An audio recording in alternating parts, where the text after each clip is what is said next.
Eu apurei e publiquei na CNN um movimento, né, que começou de aliados do senhor para pedir junto ao governo Trump algum tipo de resposta e para caçar o visto do ministro Alexandre de Moraes, o visto americano dele, de familiares dele. Queria saber qual a sua avaliação sobre essa medida. Eu montei uma passagem com o presidente, eu não vou dar palpite nem sugestão para o governo Trump. A decisão é dele. Tem parlamentares lá, sei disso, um pouco mais de 20 anos presente agora, tratando desse assunto. Mas o americano, ele é muito rígido com quem viola direitos humanos. Se eu pegar você agora aqui, levar para um canto, deixar algumas horas confinado, isso é tortura. Quando você vê pessoas condenadas a 17 anos de cadeia, porque estavam com uma camisa verde e amarela, uma Bíblia embaixo do braço, isso é tortura. E muita coisa que já aconteceu lá é semelhante aqui. O próprio 6 de janeiro, o Capitólio, o nosso 8 de janeiro aqui. Lá no primeiro dia, um dos decretos foi lixar em torno de 1.500 pessoas. Aqui eu espero que não precise chegar um presidente de direita para fazer isso, que o Congresso resolva esse problema agora. Então, quem viola direitos humanos, eu perguntaria, né? Houve alguma tentativa armada de mudar o Estado Democrático no Brasil? Não houve. E foram condenados por isso. Então o americano, ele tem um carinho muito especial com as questões humanitárias. Tem uma coisa que é sagrada para eles, direitos humanos de verdade. Se eu te levar para um canto, deixar algumas horas confinado, isso é tortura. Eu vou ter uma punição trágica por parte aí da legislação e do povo americano. Eu te pergunto, essas pessoas estão sendo condenadas 14, 15, 17 anos de cadeia por estar com a camisa verde e amarela, uma Bíblia embaixo do braço, sem o devido processo legal.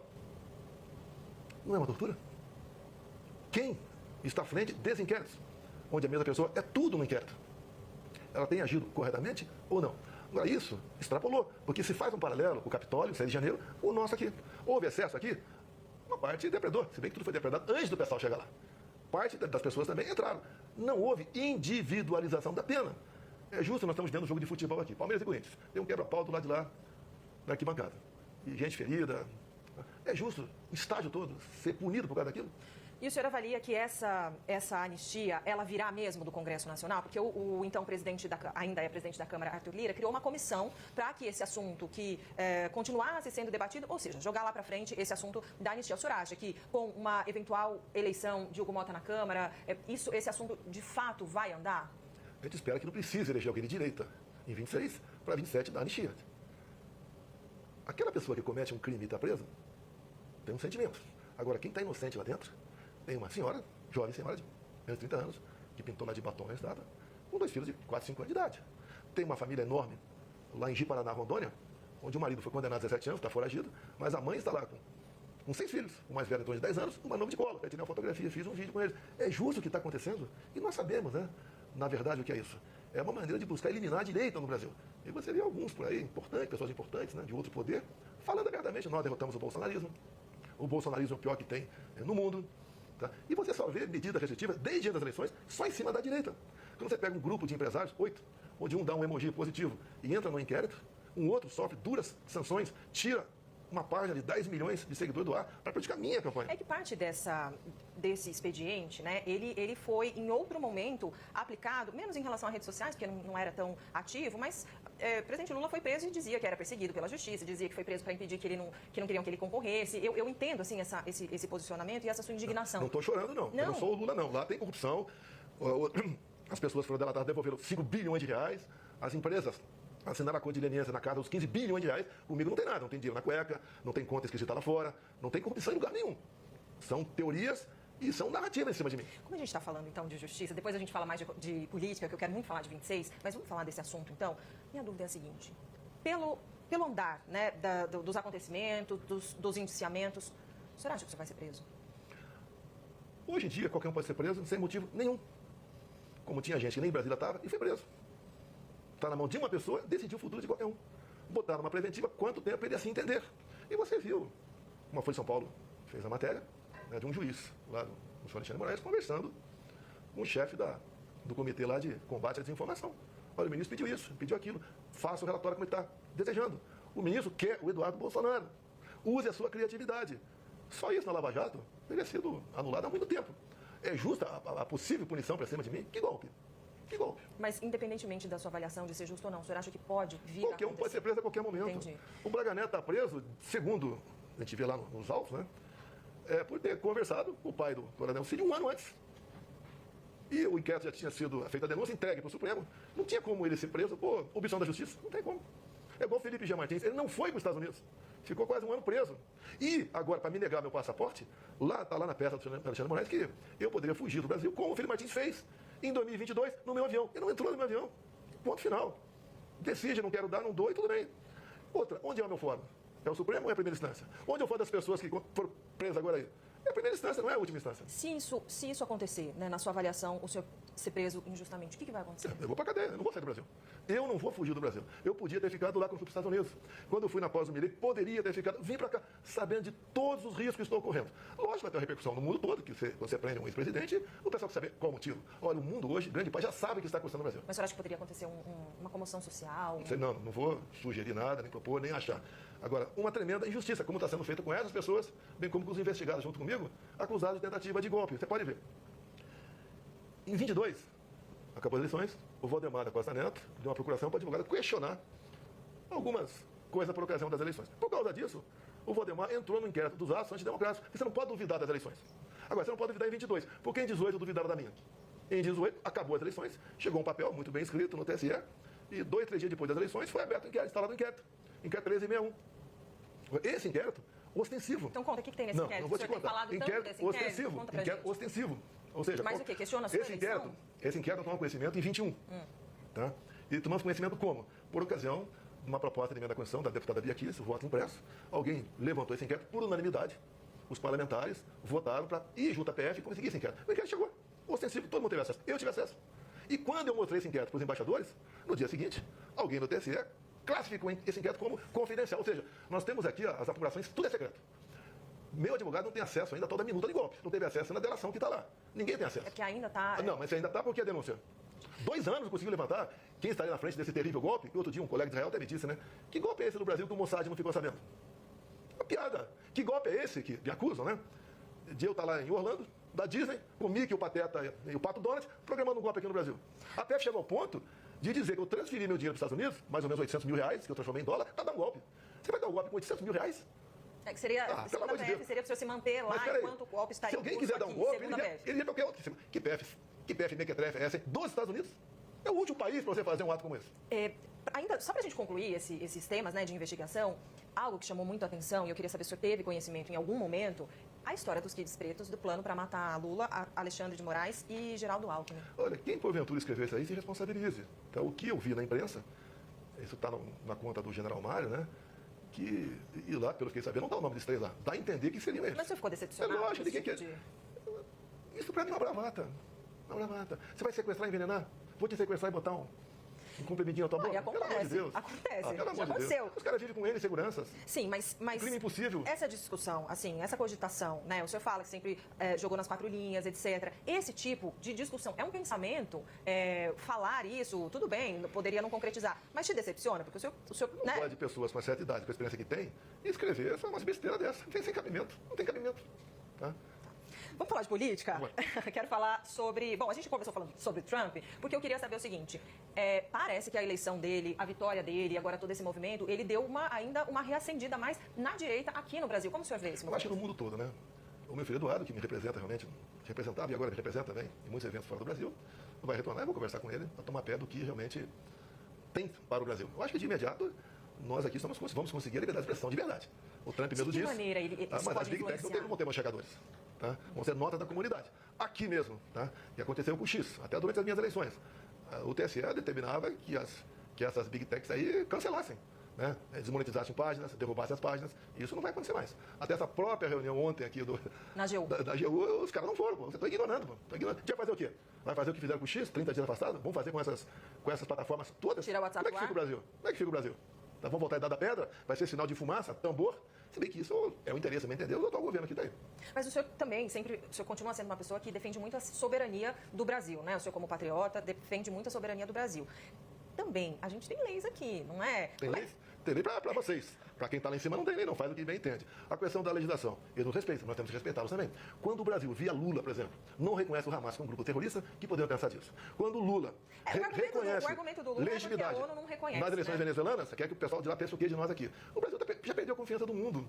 Tá? Esse é um grande problema para todos nós.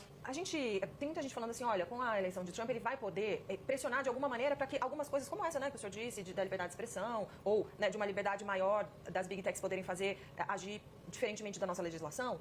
Gostaria de entender, assim, de que maneira o senhor acha que realmente pode inspirar, ou ele próprio, de alguma maneira influenciar a política, ou alguma medida por aqui? Olha, eu tenho alguma liberdade com ele. Quem tem muita liberdade é o Eduardo. Mas nós sabemos o nosso local, né? Nosso lugar. Ele, praticamente sem decreto, eu achei, a maioria que interessava, alguns interessavam para nós, achei excepcionais. Tem a ver, vai ter reflexo na economia aqui no Brasil. Não há dúvida no tocante a isso aí. Eu jamais vou pedir sanções contra o meu país. Mas, se o governo aqui não mudar, se aqui o lawfare não deixar de existir, vai ter problema aqui dentro. Pode ter certeza disso. Uma coisa eu digo, se eu tivesse movimentado tropas, generais, não sei o quê, ou a tentativa de golpe. Agora, um ou outro escreveu um negócio lá. Comigo você não viu nada. Você não viu eu aí com cabo e soldado na rua aí falando qualquer coisa. Me rotular de golpista, quer me botar 30 anos na cadeia. Vai ter pressão de fora. Aqui pode ter retaliação. Aqui lógico que vai ter retaliação. Aqui, e a retaliação em que sentido? Porque olha só, não vou dar palpite como o governo americano deve agir ou não. Tá? Quando você perde um mandato, muita gente vira as costas ou simplesmente se afasta de você. Chefe de Estado não é muito diferente. Alguns chefes de Estado pelo mundo eu mantive relacionamento, como por exemplo o Trump. Quando ele saiu, o senhor continuou presidente? Eu fui o último chefe de Estado a reconhecer a vitória do Biden. Tem um significado para eles. Ele convidou 5 ou 6 chefes de Estado. Eu não era nada, eu sou ex. Né? Me convidou, juntamente com a esposa. Lamentavelmente não pude ir. Fiquei muito triste, queria acompanhar minha esposa. E só retorno no sábado, que amanhã tem uma marcha lá contra o aborto nos Estados Unidos. Ele sabe disso. Alguns do primeiro escalão dele, né, se manifestaram contra isso aí. É uma ação do governo brasileiro, porque tem influência dentro do Supremo, tem, tá certo? Que foi uma negativa para um convite de um chefe de Estado. E eu acho até que a repercussão seria menor com a minha ida do que com a minha ausência. A minha esposa, dada a maneira de se comportar, ninguém pode negar o trabalho que ela fez enquanto primeira-dama aqui no Brasil, né? E também seu comportamento, não mandou ninguém para aquele lugar. Sempre, né? Ela teve repercussão lá. Conversou com as pessoas, que no caso aqui, mas todo mundo viu, e muitos ficaram sentido do que aconteceu. Eu não estou condenando nada. O Lula conseguiu em 2018, após uma condenação em segunda instância, tá? Ir para a África, com 2 painéis. Um painel era unidos para erradicarmos a fome na África até 2025. Vai acabar com a fome da África esse ano. E o outro é juntos, combatendo de frente a corrupção. O cara condenado em segunda instância foi para a Etiópia, que acaba não indo por outro motivo. Mas o Supremo deu liberdade para ele. Como ele andou pelo mundo também, condenado em primeira instância, sem problema nenhum. Por que essa perseguição em cima de mim? Qual foi o meu ato que eu transgredi alguma coisa? Me responda, qual foi o ato? Você não acha? Aí ele tentou dar um golpe. Como é que tivesse tentado? O que é tentar dar um golpe? Mas é que tentar já é o crime, né? Por isso que... Ou tentar, vai, qual soldado saiu do quartel? Me aponta um. Bom, ainda falando... Do meu lado teve o próprio Zé Múcio, né, que houve tentativa de golpe. O Nelson Jobim, ex-ministro da Defesa, também falou que não houve, depois ele voltou atrás. O próprio Temer falou a mesma coisa. Aldo Rebelo falou a mesma coisa. Pô, golpe só na cabeça de uma pessoa aí. Deixa eu só te fazer uma provocação. O seu atual advogado Celso Vilade chegou a falar que tinha sido golpe e agora diz que não, né? Mas ele falou, e eu ouvi a entrevista dele, tá? Com matéria que tinha na imprensa. Você não quer esperar uma imprensa isenta comigo. Quando ele falou, quando eu tive acesso aos autos, pensei de maneira diferente e falou outras coisas que é privativo do advogado, né? Certo. Sobre nulidades, tá certo? Inconsistências. Sim, isso inclusive vai ser uma linha, quer dizer, vai continuar sendo uma linha de atuação, né? A questão das nulidades, enfim, que qualquer pessoa, se tiver nulidade, de fato, né, tem que apontar. Agora, falando de política, continuando a gente falando de política, quero falar sobre o cenário de 2026. Minha pergunta é, eu sei que o senhor não vai desistir de lutar até o último momento para se tornar elegível novamente e poder ser candidato à presidência. Isso é algo que o senhor sempre, né, deixa muito claro. Falando sinceramente, que eu sei que o senhor é um homem muito franco, o senhor acha mesmo que dá para até 2026, devido à conjuntura, o senhor voltar a ser elegível? Se eu não for candidato, por uma perseguição de um ministro, que diz que eu abusei do poder político ao mesmo nível que embaixadores. E a segunda, inegibilidade, abuso de poder econômico. Quando acabou o 7 de setembro, deixei minha faixa na palanque e fui num carro de som, que era do Cida Malafaia, e falei para quase 1 milhão de pessoas. Não gastei um centavo naquilo. Não usei a estrutura do 7 de setembro para falar com o povo que estava de fora. Isso daí é uma negação à democracia. Quem deve escolher o seu representante é o povo, e não um ministro do TSE. Então, sem a minha presença, é uma eleição parecida com a da Venezuela, onde a Maria Corina e o Capriles foram tornados inelegíveis por 15 anos com a acusação: atos antidemocráticos. Quais foram os atos antidemocráticos? Ocupar o cargo de som e criticar o Maduro. E o Maduro, e lá, você só conseguiu descobrir, né, que houve fraude, porque o Maduro aceitou há 2 anos, num acordo lá com os Estados Unidos e com a oposição, de ter um voto impresso. E ele riu, né, aceitou o voto impresso e afastou 2 pessoas por inelegibilidade. Já na Nicarágua é um pouco mais sincero, lá o Ortega. Ele não afasta nem torna inelegível. Os 7 opositores estão na cadeia. Vamos fazer eleições sem oposição aqui no Brasil? Que sem eu na direita, hoje em dia, não é oposição. Por quê? Eu evito falar nomes, tá certo? Mas eu entendo que é um direito meu disputar a eleição. Eu fui caçado, perseguido o tempo todo. E o último ato dentro da justiça eleitoral foram as inelegibilidades. Mas por que o senhor acha que sem o senhor... Não, sem o senhor entendi. Não seria democrático. Mas por que sem o senhor não tem oposição? O senhor não acha que outras lideranças da direita ou figuras da direita também podem representar a oposição? Cita os nomes. O senhor quer que seja? Vai citando. Tá, vamos lá. Tarcísio de Freitas. Representaria a direita? É um excelente gestor, ninguém nega isso aí. Você tem que conversar com o povo, né? O que acha dele? Se ele está maduro para representar a direita ou não. Ronaldo Caiado. É um estado com pequena densidade eleitoral, ele é muito bem avaliado lá, mas não sai de lá. Qualquer saída fora dele, né, não tem aceitação, não tem nome. Romeu Zema. Bom administrador também, mas não entender, conhecido mais em Minas Gerais ainda. Se você for, você escolhe o estado do Nordeste, quiser comigo lá, você escolhe, a gente vai, você vê como o povo me trata. Pablo Marçal. Eu evito conversar sobre esse cara. Por quê? O cara tá fora do parado, não conversa com esse cara. Não. As medidas dele, eu não gosto do Boulos, mas aquele negócio do atestado falso, essa fake dele agora de conversar com o Trump tinha sido um tempo atrás. Então você tem que ter autenticidade, transmitir realmente confiança à população. Então eu não vou discutir com o Marcelo, deixa ele pra lá. Eu acolhi um tempo atrás, conversei com ele, ele saiu daqui eu conversei fora com ele.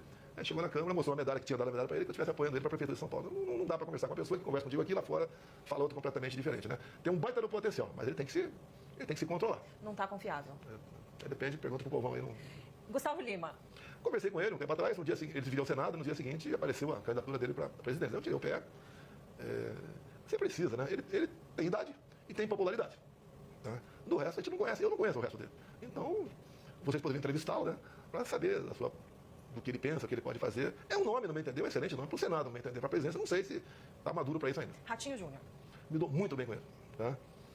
Pode ser um nome. Pode ser um nome para a direita, pode ser, mas me dou muito bem com ele, um bom gestor também. Mas digo, eu não trato desse assunto com ninguém. Até falei demais para você aqui, tá? Tem só mais 2 nomes que eu quero pedir. Vai, você falou que eu podia pedir, então eu vou pedir mais 2 nomes. Um nome interessante. Flávio Bolsonaro. Olha, nasceu em 1981, né? Está com 44 anos, se não me engano, acho que é essa conta aqui. Um excelente nome, preparado, tá? Tem uma experiência, um bom articulador. É um baita do nome. Não é porque é meu filho. Assim como o Eduardo também é uma pessoa madura, tá? Tem um vasto conhecimento, de mundo, inclusive. Podem ser opções, o Flávio, o Eduardo, pode ser. Michele Bolsonaro. Eu converso com ela quando ela voltar, agora cheia de saudades, né? Tá voltando nos Estados Unidos. Eu converso com ela. Eu sei que você faz pesquisa, vi na Paraná pesquisa. Ela tá sempre um pouquinho, quase a mais de erro que o Lula. Esse evento lá fora vai dar uma popularidade enorme para ela, tá? Aí eu tenho que conversar com ela, o que eu tenho conversado com ela, nós somos casados, né? Cada um tem sua vida. Não, você casou, você tem que dividir tudo, né? O mingau, a falta de alguma coisa, tudo, tá? Então não tenho problema, não, estou 17 anos casado com ela. Seria também um bom nome, tá certo? Com chance de chegar. Obviamente, ela me colocando como ministro da Casa Civil, pode ser. O senhor seria ministro da Casa Civil? Dela seria qualquer coisa, que ela mandasse, eu seria. Interessante. Bom, vamos lá. Em que momento o senhor, enfim, já tem uma estrada política, sei, né, a presidência também o amadureceu muito a entender a política sob uma outra perspectiva, né, não só a perspectiva combativa que o senhor sempre teve, mas também uma outra política de diálogo, de articulação, de alianças com outros partidos, etc, etc. Minha pergunta é, qual é o momento certo para pensar em lançar um candidato da direita ungido pelo senhor?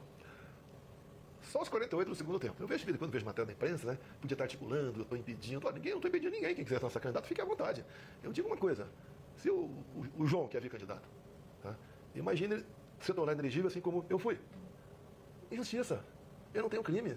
Eu peguei o Brasil, o Temer deu uma arrumadinha no Brasil e nós resolvemos a economia mesmo com a pandemia, mesmo com a guerra. Fizemos coisa demais. Até o Bolsa Família, que era de 190, passamos para 600. Levamos água para o Nordeste. Você, em 2010, levava 100 dias para a minha empresa. Comigo, menos de 24 horas. Nós criamos o PIX, deu-se clima toda, foi no meu governo o PIX, depois do auxílio emergencial. Você não viu o caos do nosso governo, apesar da política do fica em casa que eu não te dei depois. Foi um bom governo? Foi. Você nunca viu um time de ministro como o meu. Deixa eu te perguntar. Bom, mas aí, o senhor tem muito esse ponto, né? Só que na eleição passada, o povo escolheu o Lula, né? Ou não? Olha, eu ando pelo Brasil, o povo me ama. Nem durante a campanha não arrastava ninguém por aí. Houve uma campanha enorme contra mim. Por exemplo, o TSE botou o dedo na balança. Eu não podia falar que o Lula defendia aborto. Eu não podia mostrar o Lula lá na comunidade do Rio de Janeiro, ao lado de líderes comunitários que só foram eleitos graças à bênção do tráfico. Eu não podia falar do Lula que o cara roubava celular para tomar uma cervejinha. Eu não podia botar o Lula ao lado de Ortega, ou de Fidel Castro lá atrás, ou de Maduro agora. Eu não pude mostrar a imagem minha no enterro da Rainha Elizabeth. Eu não pude mostrar as imagens do 7 de setembro. O TSE fez uma campanha massiva para jovem tirar título de eleitor. Essa faixa está 3/4 vota no PT. Foram 4 milhões de jovens tiraram o título. Eu, na reta final, tiraram de mim 1,5 milhão de inserções mentirosas, me acusaram até de pedófilo. Do pintou um clima, né? Eu estava com 30 segundos de asilo e motociclista. Pintou um clima, eu sempre usei esse tema aqui. Pintou um clima, eu vou lá conversar. Não vou nem entrar nessa história. Deixa eu te perguntar uma coisa. Ontem teve uma decisão do TCU em relação ao pé de meia, né? Como se fosse entendendo como se fosse uma pedalada. Já tem gente falando em impeachment do presidente Lula. Qual a sua avaliação sobre isso? Olha, Quer me inteirar um pouco mais, né? Porque isso indica sim. Eu já vi que alguns partidos, alguns parlamentares já estão protocolando pedindo impeachment. Eu não quero tomar frente no primeiro momento. Você não tem que deixar o Lula sangrar para resolver em 26. Você tem que, se cometer um crime, tem que ser agora. O povo não pode sofrer mais 2 anos para quem sabe a direita chegar. Aí eu não quero chegar, ou alguém ligado a mim chegar à presidência, em cima do sofrimento do povo. Não posso admitir isso aí. Voltando à inelegibilidade. Por que a Dilma foi caçada e continua elegível? Por que o Lula foi tirado da cadeia, anulado, tudo lá, foi lá, elegível? Por que eu fui inelegível? Qual foi meu crime? Voltando então de novo, você puxa daqui, eu puxo daqui. Voltando então para a questão do impeachment, você falou, né? Preciso me inteirar, num primeiro momento não quero encabeçar, mas o senhor teme, de alguma maneira, se quando o senhor se inteirar, achar que de fato houve crime de responsabilidade? Se pintar um clima, estão na rua para impeachment. Só isso. Ponto final. Não pode um presidente ser responsável fazendo um programa desse às vésperas das eleições municipais. Imagina se fosse eu. Tá? Vamos falar um pouquinho sobre presidência da Câmara e do Senado, porque já, no dia 1º de fevereiro, haverá a eleição, né, para as presidências das duas casas, e a gente sabe o quanto é importante, né, para a política, para tudo, a presidência das duas casas. Parece que o cenário está resolvido. Sei que o senhor já explicou isso muitas vezes, mas qual é a expectativa do senhor, né, enquanto uma grande liderança da direita, em relação, vamos começar por Hugo Mota, a possível eleição de Hugo Mota à presidência da Câmara? O que o senhor espera dele? Deixa eu falar uma verdade primeiro sobre Arthur Lira. Ele foi um grande aliado meu. Momento difícil no Brasil. Se não fosse o apoio do Arthur Lira, nós não teríamos, por exemplo, zerado os impostos federais dos combustíveis. Não teríamos botado um teto no ICMS dos combustíveis, entre outras coisas. Então o Lira foi um grande aliado nosso nessa política. Nós reduzimos brutalmente a carga tributária e passamos a arrecadar mais. O Lira, obviamente, quer fazer seu sucessor. Conversei com ele. E ele é um grande articulador, ninguém pode negar isso aí. Conversei com o Tino Cortez, com o Rogério Marinho, com mais outros parlamentares, e a ideia foi seguir com o candidato Hugo Mota do Lira. Está tudo resolvido até o momento. O senhor conversou com o Hugo já? Já conversei com ele também. O que nós queremos dele? Alguns quer isso, aquilo. Nós queremos que, se chegar o pedido de urgência para anistia, que ele bote em votação e, uma vez aprovado, bote em pauta. Só isso. Siga o regimento. Isso foi acertado com os dois. Tá. Lá no Senado. Está decidida a eleição do Alcolumbre. Eu sou apaixonado pelo Alcolumbre. Não, sou apaixonado por ele. Tenho um relacionamento com ele. Tal pessoa é melhor. Pode até ser. Mas está decidida a eleição lá. E o que acontece? Nós tivemos candidato em 23. Perdemos. Rogério Marinho. Então, não temos nenhuma comissão, não podemos convocar nenhum ministro, nada, e não temos mesa. Se nós repetirmos aqui essa tentativa, vão ficar mais 2 anos como zumbis dentro da Câmara. E mais ainda, quando você não pega um cargo na mesa, uma vice-presidência, secretaria, outro partido vai se fortalecer contra a gente. Do Senado, o senhor espera o quê? A mesma coisa da Câmara, junto ao Davi Alcolumbre. Botar pautas em votação. Cumprindo as exigências regimentais, não nos deixe de lado. É isso que nós queremos. Olha, eu quero te agradecer imensamente por esse papo. Acho que passamos por vários assuntos, né? Te agradecer. Só uma última pergunta. Quero saber da sua saúde, como é que tá? Eu estou com 69 anos, fazendo 70 daqui a 2 meses. A facada eu sobrevivi por milagre. Furou a mesa entérica. Tá? Já tive 4 obstruções aqui intestinais, mas me considero bem. Tá? Apesar da idade. É meu passado de atleta. Já ouviu falar isso aí, né? Por causa da pandemia lá, né? É meu passado de atleta. E estou com gás, tá? Para continuar aqui achando a maneira do nosso país se libertar do comunismo, do socialismo, da corrupção, de tudo que tem de ruim aí. Não dá para imaginar um país tão rico como o nosso, o povo viver de forma pobre. Não dá para admitir. Tem que mudar isso aí. Obviamente, eu sei que é muito difícil, mas se eu conseguir voltar a ser elegível, eu me elejo. Mas o senhor falava que sentar na cadeira era dor de cabeça, era uma tortura. O senhor quer voltar? Pretendo, porque eu não tenho obsessão pelo poder, eu tenho uma paixão pelo meu Brasil. E sei como fazer a coisa melhor agora, o que eu acho que poucos fariam ou teriam a coragem de fazer. Bom, já estamos em tela com Pedro Venceslau, Theo Cury. E aí, gostaram da entrevista? Boa tarde para vocês, Pedro Venceslau. Essa entrevista que eu fiz agora há pouco, um pouco antes do jornal, e contei com toda a ajuda e o empenho dessa equipe maravilhosa. Um beijo especial para Camila Ancona, nossa editora-chefe, que conseguiram correr com tudo e colocar bem quente essa entrevista no ar. Pedro Venceslau, a gente já tem uma tarde aqui. Quero saber sua avaliação da entrevista, né, geral, sobre o posicionamento de Bolsonaro. Depois quero falar contigo sobre essa da Michele Bolsonaro, hein? E ministro da Casa Civil de Michele Bolsonaro. Boa tarde, Débora. Boa tarde, Theo. Boa tarde a todos. Olha, o Bolsonaro está muito acostumado a falar para a audiência dele em blogs de colaboradores, blogs bolsonaristas. E essa foi uma entrevista que foi conduzida de forma muito profissional, com elegância, onde você conseguiu tirar a essência do que o Bolsonaro pensa e a essência do que é o bolsonarismo hoje. Como a gente diz no jornalismo, chuva de leads. Bolsonaro abriu o coração nessa entrevista, deixou muito claro qual que é a sua estratégia para 2026, colocou uma pressão enorme sobre o Hugo Mota na disputa pela presidência da Câmara, porque o Hugo Mota conseguiu o apoio do PT e do PL, conseguiu uma aliança ecumênica, mas essa aliança, claro, que vai ter um peso. Falou também sobre essa questão do impeachment do presidente Lula por conta dessa história do pé de meia.